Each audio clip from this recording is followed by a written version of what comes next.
Macherla MLA Brahmananda Reddy అరాచకాలకు అడ్డు అదుపు లేకుండా పోయింది అన్నారు మాజీ ఎమ్మెల్యే పిన్నెల్లి రామకృష్ణారెడ్డి.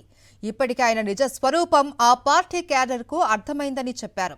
గ్రూప్ తగాదాల వల్ల టీడీపీ నేతల హత్య జరిగితే తమపై అక్రమ కేసులు బనాయించారు అని ఆగ్రహం వ్యక్తం చేశారు. బ్రహ్మానందరెడ్డి బెదిరింపులకు భయపడే ప్రసక్తే లేదు అన్నారు పిన్నెల్లి రామకృష్ణారెడ్డి.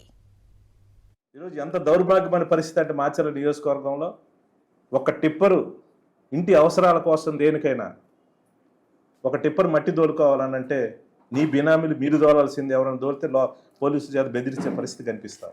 ఇలాంటి పరిస్థితి ఎప్పుడైనా ఉందా నేను అడుగుతా ఉన్నా ఈ నియోజకవర్గం.